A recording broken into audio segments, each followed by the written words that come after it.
Ron. Ron, late night from Willowdale. And the evening, this is going to be a 3 minute video because our friend Jerry said, you got to keep those videos down to 3 minutes. Nobody watches past that. So this is really quick. This is about trade. Uh, Trade dispute within Canada, which is not uncommon, by the way. So we're talking about the Kinder Morgan Trans Mountain pipeline expansion in British Columbia, which has created all sorts of controversy. You know, I was watching, and Clea and I are both watching Justin Bieber Trudeau's speech at the University of Chicago tonight, and his subsequent question and answer with former Obama strategist and aide David Axelrod. And Trudeau and Obama, it could be the same thing. Trudeau's a great salesperson for Canada, no question. I'll give him full credit at that. He's good.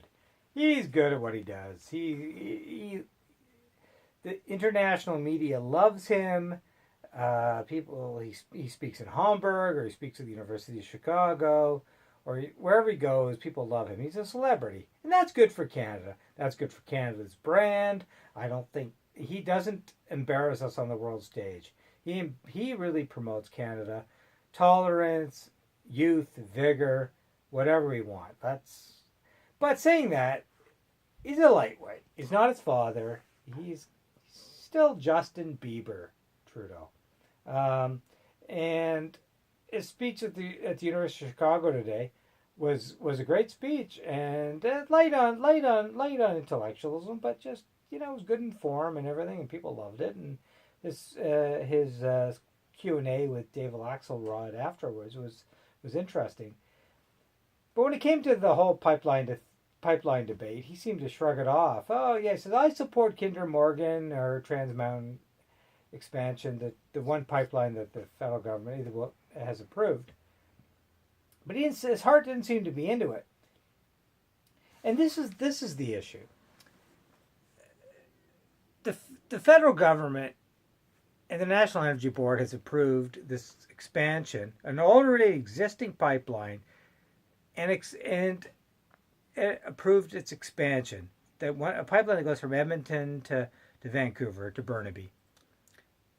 And there's now all sorts of opposition. And now we have an NDP government supported by the Green Party in British Columbia that says, oh, we have all new sorts of restrictions. But this is a pipeline that has already gone through the regulatory process. It's already been approved. It's very important for the Alberta economy, but also the Canadian economy. And now the British Columbia government is putting up some obstruction. Okay, so here's the issue. Now Alberta is saying we're not going to have BC wine, British Columbia wine in our liquor stores, and some other provinces might follow. This is turning into a nasty trade dispute between two provinces, and other provinces could follow. Justin Bieber Trudeau just shrugs it off. We approved it, whatever. He doesn't realize that this is a real problem. Justin Trudeau, as I said 30 seconds ago, is a great salesperson for Canada. I can't think of a better salesperson for Canada. He's the Calvin Klein of Canada, okay? But sometimes he doesn't understand the gravitas of his job. He's the prime minister of a very fractious country, a country that, there are lots of issues. Extends 5,000 miles from the Atlantic to the Pacific, and from the North Pole to, Windsor, Ontario. So it's a big place, and he doesn't seem to get it sometimes. And this is an issue where he needs to show leadership. We could have a constitutional crisis here between Alberta. What's going on between Alberta and British Columbia? Alberta needs to export its oil. This is good for Alberta. It's good for Canada. We're not talking thousands of pipelines here. We're talking one. We're talking about expanding one where already the right-of-ways are in place and all of that. It shouldn't be a big issue. This shouldn't be a constitutional crisis, but it's turning out to be. And where is Justin Bieber Trudeau? He just seems to be flirting around the U.S., Chicago, San Francisco, Los Angeles. Don't get me wrong, part of that's good. Meeting with Jeff Bezos, Amazon, these are all good. But, he's got to realize sometimes he's got to get down to the big desk in the PMO. Sometimes he has to return to Ottawa and actually work. Canada's a boring place. Sometimes you can't be on the international stage all the time. You can't be in Davos. You can't be in Paris. You can't be, you sometimes have to go back to boring Ottawa, get behind the Prime Minister's desk and work. Work for all Canadians. And sometimes I don't see it. I think he's so caught up in his own image, his magazine covers, the internet. He's a celebrity. He's an international celebrity. But, Canada doesn't need international celebrities as Prime Minister. It needs a guy who will get down to work, resolve the disputes between Alberta and British Columbia, resolve this looming crisis, which is a looming crisis. And, Justin Trudeau, I think, don't question, after Stephen Harper, Justin Trudeau was a breath of fresh air. Kid born into privilege, his dad was, one of the great prime ministers of all time, despite all his, he wasn't perfect, by the way. He introduced martial law into this country.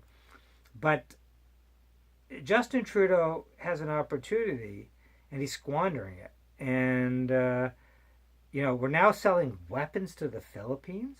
Really? We sold weapons to Saudi Arabia. So the Philippines and Saudi Arabia, two of the world's biggest human rights abusers on the planet Earth, and we're selling weapons to them. He just sort of shrugs this stuff off. He's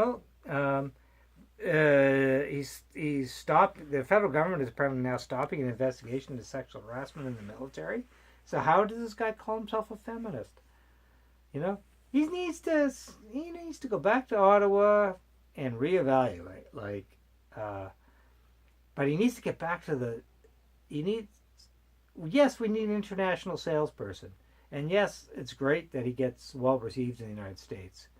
But he needs to go back to Ottawa, get behind the big desk in the PMO, the desk of his father, and get the work done for Canadians. And the first thing he needs to do is resolve this dispute over the Kinder Morgan Trans Mountain Pipeline.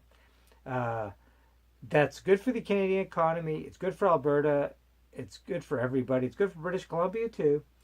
And he needs to do it. And he's got to actually get down to the nitty gritty details of governing this fractious, weird country. Canada, I always thought of Canada as a country built on hope and ambiguity, and we need a little hope here. And I hope that Trudeau's up for the job. I don't see it yet, but he's got 2 years left in his mandate. So we're this thing between Alberta and British Columbia is ugly, and he needs to get to it. And his brand is wearing a bit thin, and he needs to sort of stop glamming it up on the international stage, go back to boring Ottawa, and get the job done for Canadians. And that's it.